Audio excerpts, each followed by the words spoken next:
Collective noun. নাউনের যেই 5 ধরনের নাউন আছে না, proper, common, collective, material and abstract noun, এর মধ্যে আজকে আমরা কালেকটিভ নাউনের একটু বিশেষত্ব করব। হ্যাঁ, কালেকটিভ নাউন হচ্ছে কমন নাউনের সমষ্টি। কোন নাউনের সমষ্টি? কমন। আল্লাহ, আগের রুলস রয়ে গেছে। কালেকটিভ নাউন হচ্ছে কি? কমন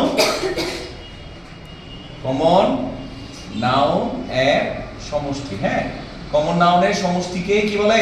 কালেকটিভ নাউন বলে। যেমন ধরো বয়গুলোকে যদি একসাথে আমরা ধরো, তারপর হচ্ছে গার্ল, ঠিক আছে, তারপর হচ্ছে টিচার, এই সবগুলোর combination equal to class.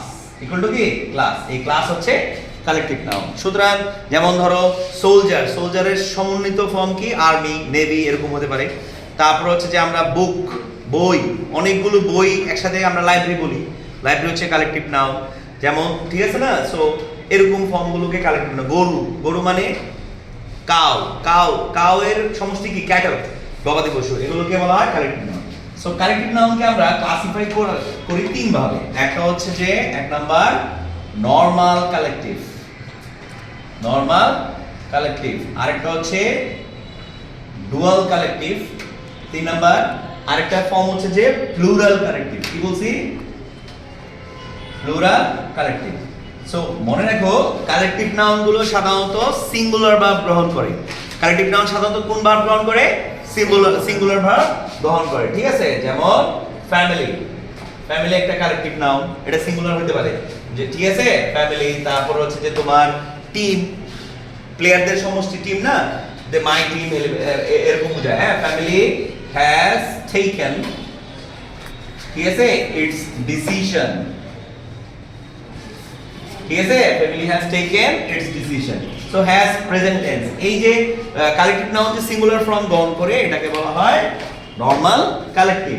Dual collective কোনগুলো? ডুয়াল কালেকটিভটা হচ্ছে দেখো, দা জুরি,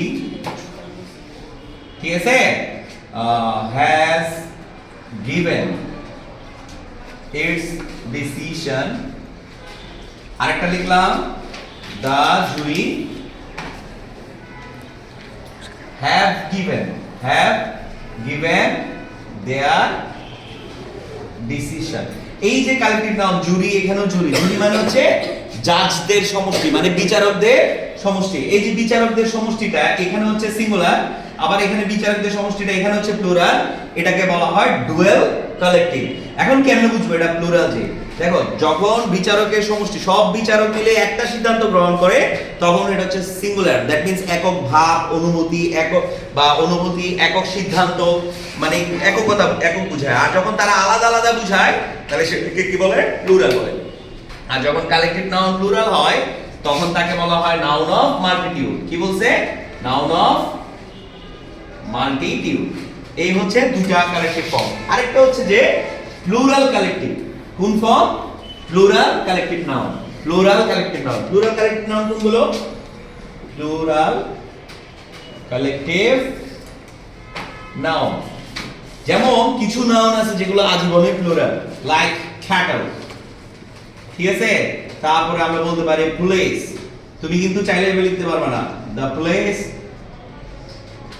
is or are coming, ঠিক আছে, to